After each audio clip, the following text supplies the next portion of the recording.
O Recuncho dos Libros, o programa da Radio Pública Municipal no que imos repasar a actualidade da Biblioteca Pública Municipal Enrique Rivera Rouco. O Recuncho dos Libros, o espazo para a lectura de Radio Eume.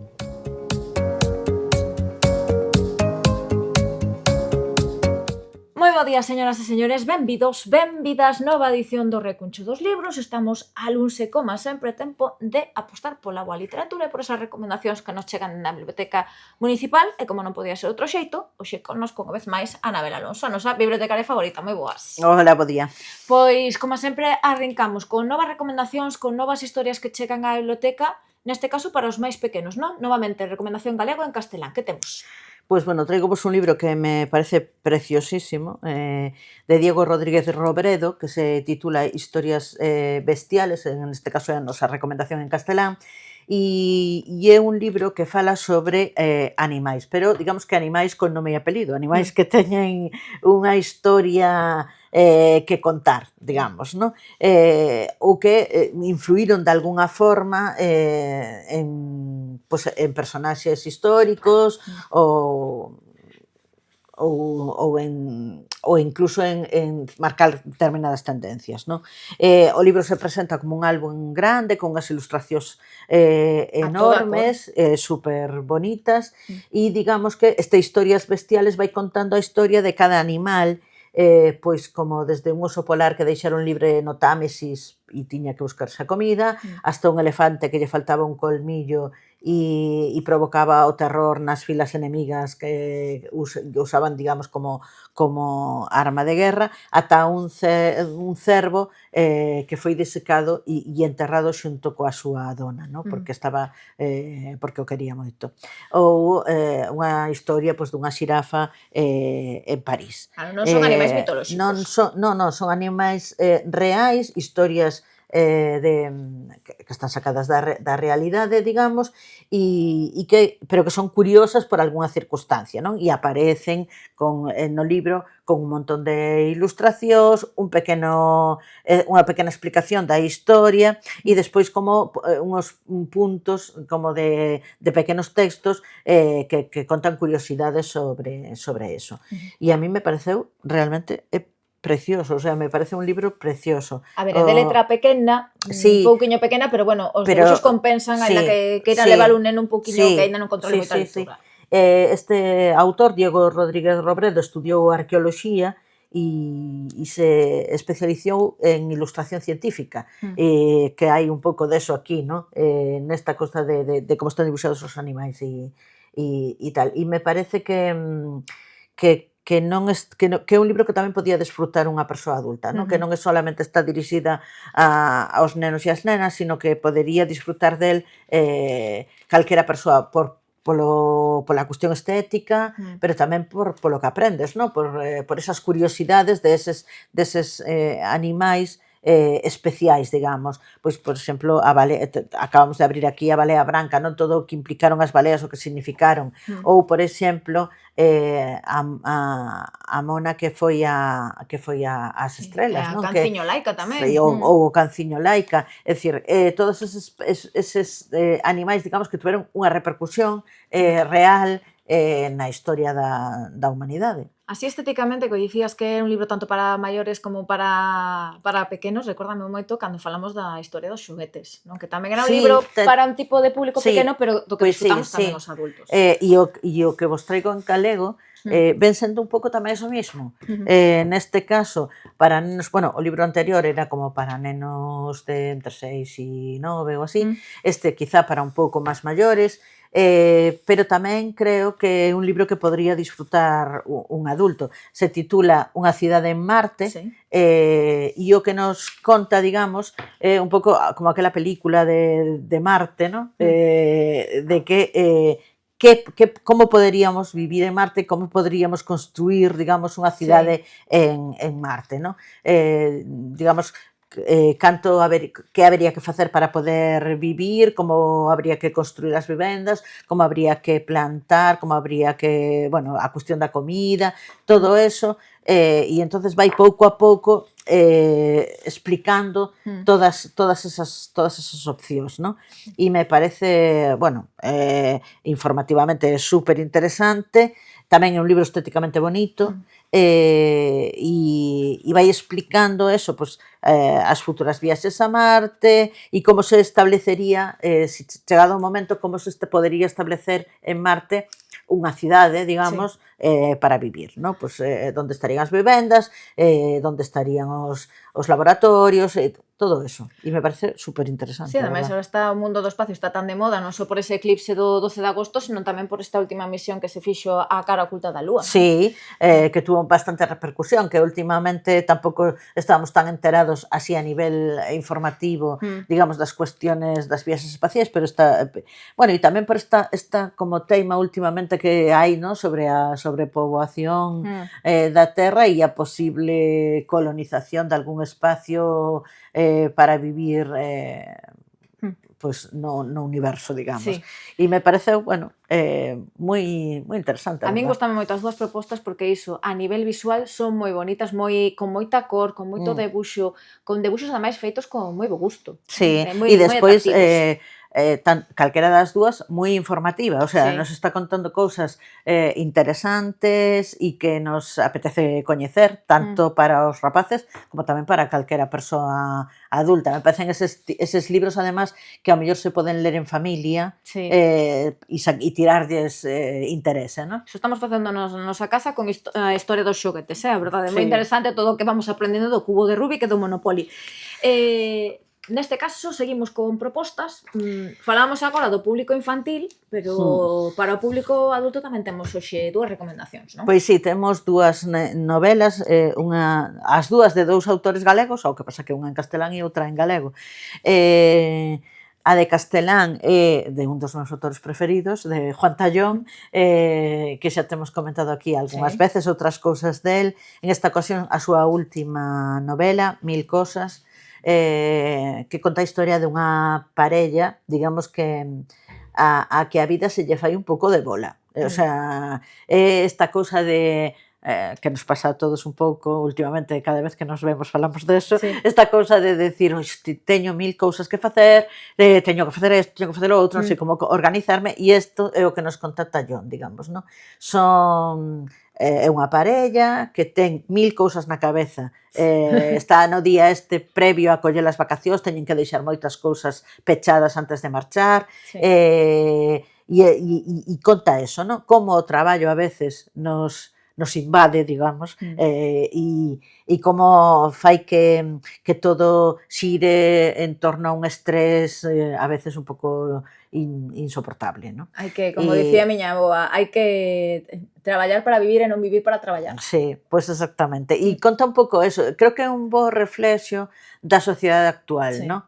Unha parella con un neno pequeno, todas as posibilidades, as complicacións da vida, non? E supoño, aínda non me lín o libro, pero supoño que con moito sentido do humor, porque Tallón ten moito sentido do humor, e unha forma de narrar moi interesante. Pois, o sea, lembrémonos de outras novelas del, obra maestra, que esta novela maravillosa na que se conta a historia esta desa obra de arte que desapareceu do Reina Sofía e que pesaba non sei cantas toneladas, cousa incomprensible, ou Reguín, esa historia que nos vai contando un feito desde moitos puntos de vista hasta que construímos como unha especie de puzzle aí moi interesante. Bueno, é un autor estupendo e moi recomendable. Ademais, pola temática que trata 1000 cousas, a verdade é que nos podemos ver reflectidos moitos. Todos. Supoño. O sea que me parece moi interesante a novela. E despois, en galego, traigo unha obra de narrativa peculiar de Samuel París, que se titula Pifostio.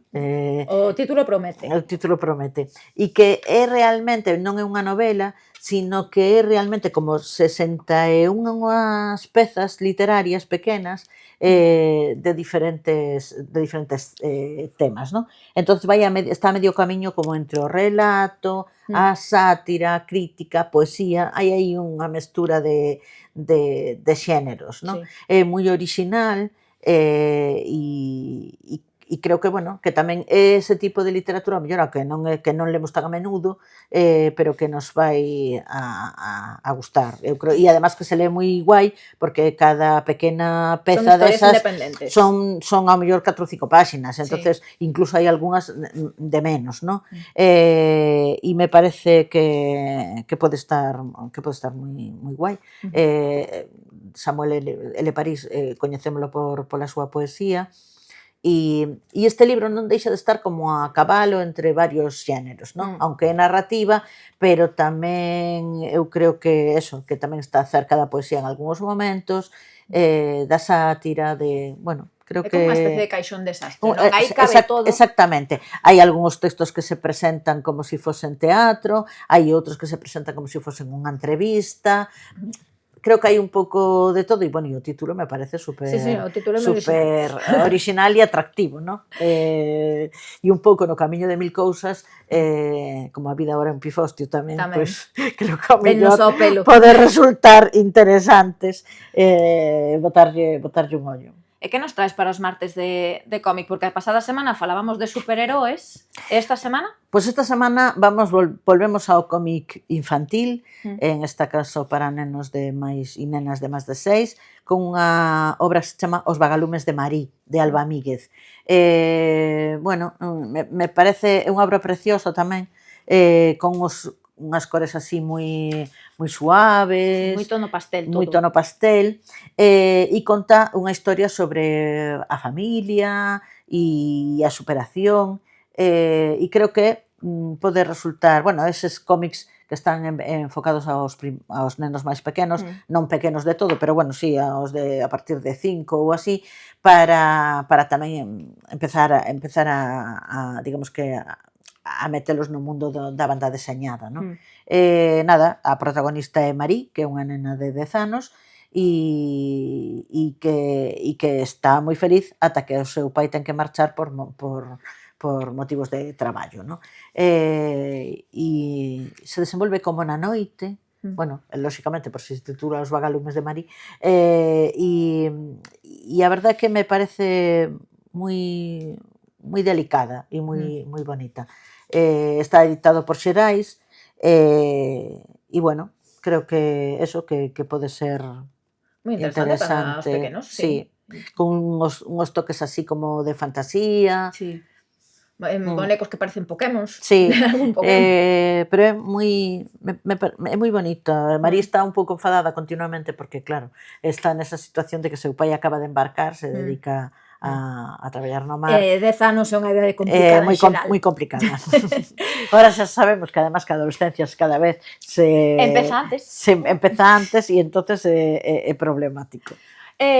Proposta de patrimonio para esta semana. Onde nos mandas ou que nos recomendas? Pois recomendovos o Castro de San Cibrao de Las, que tamén está dentro da rede galega de patrimonio arqueolóxico, e, bueno, é un castro que polo seu tamaño é un castro importante, con un tamaño importante, que xa empezou a estudiarse a principios do século XX, incluso por xente moi coñecida como Vicente Risco ou Cuevillas, e que, digamos que durante todo ese tempo seguiu habendo excavacións e seguiu estudiándose ese castro hasta finales do século XX, que xa se protexeu e tal. Hai se atoparon ali un montón de materiais interesantes, desde moedas, armamento, sobre todo moita cerámica, que están recollidos casi todos eses elementos que se atoparon no Museo Arqueolóxico de Ourense, e, bueno, animo-vos tamén, se vos apetece, a levar algún libro que temos na biblioteca sobre os castros e sobre a cultura castrexa. Este castro se corresponde como a cultura castrexa tamén do principio da romanización en Galicia, e me parece que bueno, que revivir o sea, bueno, nos aquí tamén estamos, as Pontes ten moita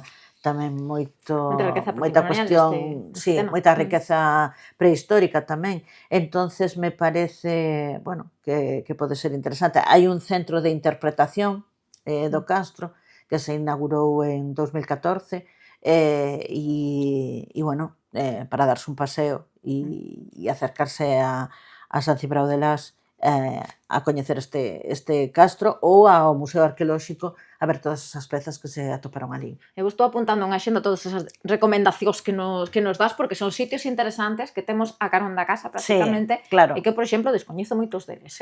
Sí, que a Entonces, está veces, ben. ao mellor estamos viaxando ao estranxeiro Sí. e non coñecemos o que temos no propio país. Pois mércores de poesía, mércores de entre versos, e esta semana con que nos va a sorprender? Pois esta semana traigos un libro de infantil juvenil que se chama Mi primer libro de poemas. É un libro bastante xa antigo, o sea, que ten uns aniños e tal, pero que presenta é un conxunto de poemas de tres autores super coñecidos, Juan Ramón Jiménez, García Lorca e Alberti, e que son poemas que pola súa temática ou porque xa directamente se foron escritos para nenos ou para nenas, digamos que encaixan perfecto para chegarse a poesía, non? Sí. Por eso se chama Mi primer libro de poemas. Hai neste libro, por exemplo, un poema sobre o aburrimento que me parece colosal, de Rafael Alberti, e que creo que, porque además eu como ahora últimamente penso que os nenos se aburren pouco, que deberían de aburrirse moito máis, porque o aburrimento moitas veces axuda a imaginación. E bueno, propón además unha cousa moi interesante, o libro que como dá como unha especie de, no prólogo dá como unha especie de tics, no, para traballar con ese libro en clase ou, bueno, ou en casa, no?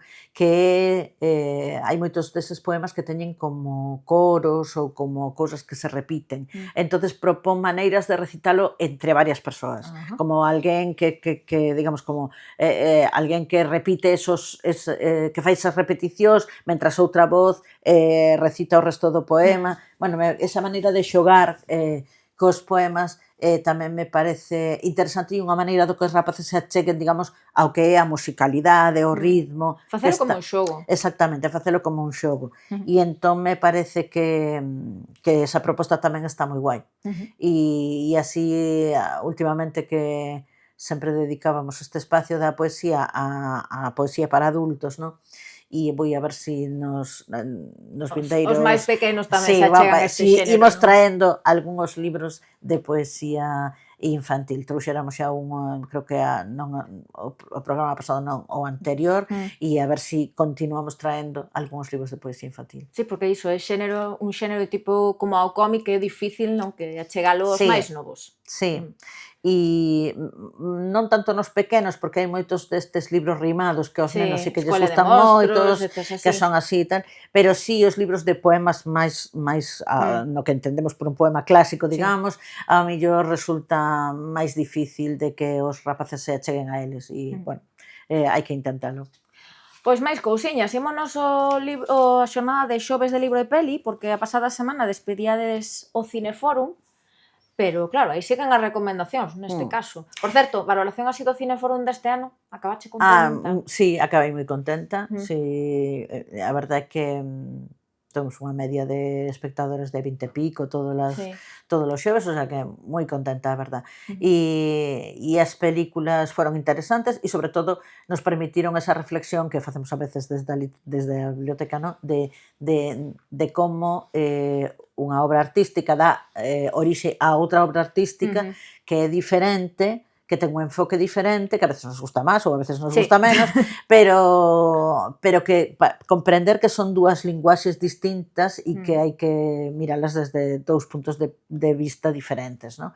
Pero, bueno, creo que foi interesante. Empezaremos a pensar en que podemos dedicarlle o ano que ven ao Cineforum.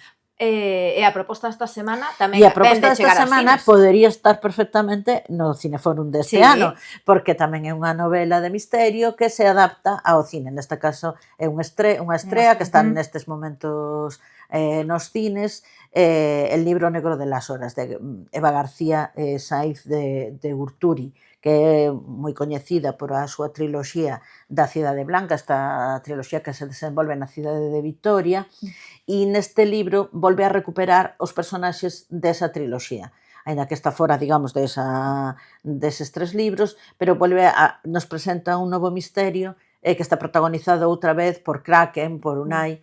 Xa da triloxía, o primeiro libro xa se adaptara no seu momento ao cine, que facía o protagonista da novela, Unai interpretaba o Javier Rey, e agora pois vamos a ter como protagonista a Alejo Saura, nesta novela, nesta película que se acaba de estrear, e que se titula Kraken, el libro negro de las horas. Bueno, creo que pode resultar interesante. Está dirixida por Manuel Sanabria e, como vos dixen, protagonizada por Alejo Sauras e Magui Cibantos. E nada, podemos vela nos cines agora mesmo, sí. Seguimos con máis cousas porque estamos no mes das letras galegas, temos protagonista neste caso feminina. Pasada semana facíamos así unha pequena visión xeral de quen era neste caso, de quen era Begoña Camaño, pero vámonos centrar hoxe nalgún aspecto especial. Sí, bueno, animarvos primeiro que veñades á biblioteca. Acabamos de instalar unha pequena exposición sobre Begoña Camaño, e tamén temos un centro de interés da nosa autora do mes, onde temos os seus libros e libros que falan sobre a súa vida ou a súa obra.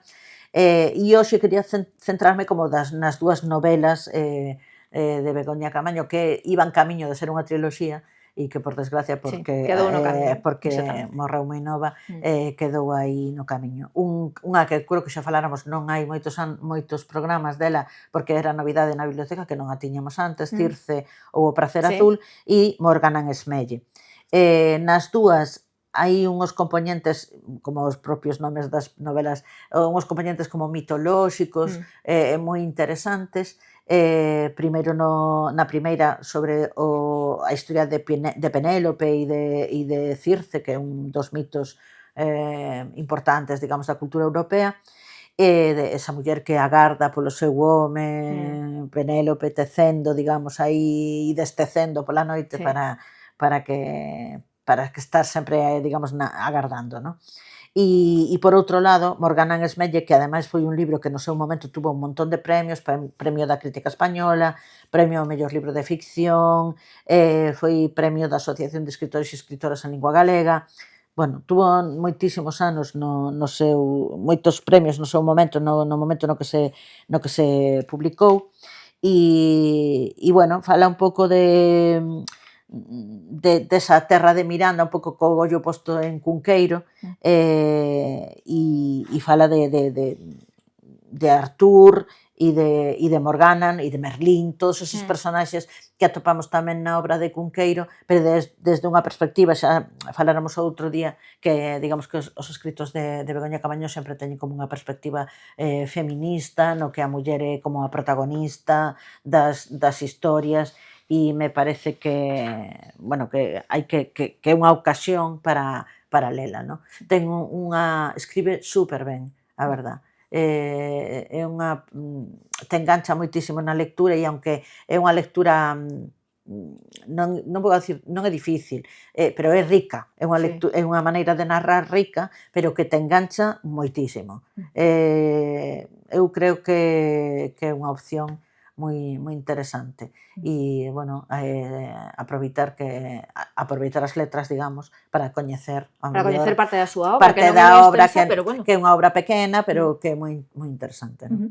Denantes de botarlle unha ollada a programación que ides ter para os vindeiros días, dende o xoves na Biblia, as presentacións, rematamos primeiro coa proposta da nosa vila desta semana, non? Vamos falar de contos. Vamos a falar, de contos, un libro que presentábamos na biblioteca en Nadal, que se chama A Estrela, de Paula Fornos, que, se non me equivoco, creo que se está preparando algunha nova... Andaba por aí dando novo conto. Algún novo conto. Mencionámoslo de pasada o programa anterior, cando falábamos de Anxo e de como os autores locais poñen o ollo na diferencia ou na diversidade ou tal, e o que nos parecía moi interesante, pero encima neste caso está dirixido aos rapaces e as rapazas máis pequenos, o sea que todavía é máis interesante, digamos. E ademais aparece ao final con posibilidades de interactuar, digamos, co libro, porque, bueno, hai como unha especie de páxinas nas que se pode colorear, hai pequenos xogos, hai un busca e atopa, que na biblioteca o busca e atopa lo máis, ten moitísimo éxito, e bueno, xa esperando a que Paula faga unha nova edición. Creo que además fixo tamén a edición en castelán, para, digamos, chegar a un público máis extenso, e a verdade é que cando veu a presentar o libro á biblioteca tuvo moitísima xente, viñeron moitos nenos e nenas que estuveron xogando coas estrelas. Gustoume moito unha cousa que dixo precisamente ese día na presentación, que ela dicía: os contos non son solamente para os máis pequenos, tamén é para o público adulto e para que cada un saque a súa propia reflexión, non? Que ela e además os contos creo que poden ser, como falábamos antes cando falamos dos libros de infantil de novidades desta semana,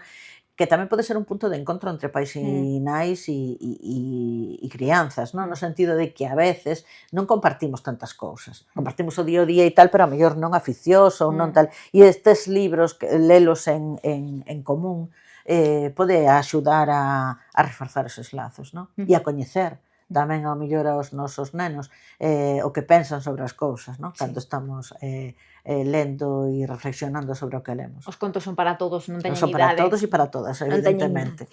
Que proposta temos esta semana para os xoves na Biblia? Ou tócanos descanso? A onde nos imos? Non nos toca descanso. Xa sabes que pouco descansamos. Pois nada, celebrando as letras galegas e celebrando a Begoña Camaño, traemos ao colectivo Xurelo que nos vai a falar de Begoña Camaño. O colectivo Xurelo xa estuvo en outras ocasións na biblioteca, fan esta cousa tan interesante, ou a mí me parece, que ao mesmo tempo que nos van contando como un conto a historia da vida e a obra da autora, van facendo unha ilustración en tempo real de como era esa muller físicamente, non?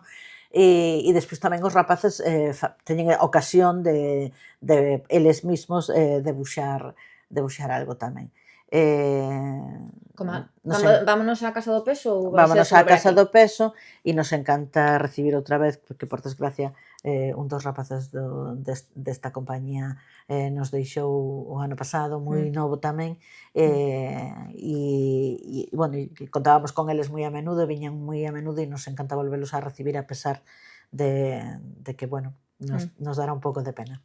Bueno, pois aí que tes a invitación para desfrutar esta actividade, sobre todo, o que me chama moito a atención é que faces este tipo de actividades moi participativas que axudan non só que os nenos vayan e escoiten contos, senón que tamén formen parte desa historia, se divirtan, que a actividade sexa máis aló. E que creo que ao mellor é máis doado que o que nos conten de Begoña Camaño se nos quede na cabeza si estamos participando da actividade. Mero que falábamos antes co libro de poesía, se ti a faz divertida, axudas a que o lector se implique, bueno, pois chama máis a atención e axuda a que quede, non? Este mes de maio vai chegar ateigado de presentacións. A pasada semana tiñamos aquí a Senén Barro presentando o seu último ensaio, o seu último traballo sobre inteligencia artificial, pero claro, aí non paramos, porque tedes tamén máis cousas. Sí, esta semana temos a presentación de Oblea, a segunda entrega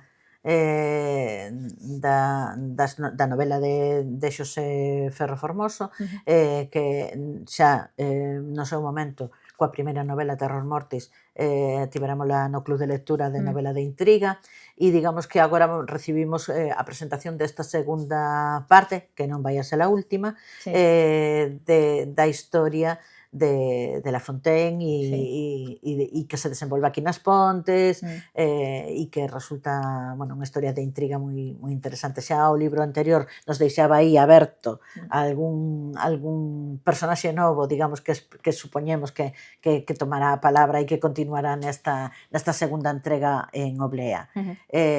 Nada, a anterior tuvo moito éxito na biblioteca, foi un dos libros máis prestados do ano pasado. Esperemos que esta segunda entrega teña a mesma repercusión. Non só polo atractivo da propia historia do Dr. Lafontaine e do que ten que descubrir e destes misterios, senón tamén polo escenario onde nos ubica. Claro, porque nos gusta que recoñecer, digamos, no que estamos lendo, pues, os nosos escenarios habituais, ¿no? Aínda que son de outra época, aínda que na novela se desenvolva noutra época, pero que podemos reconocer perfectamente.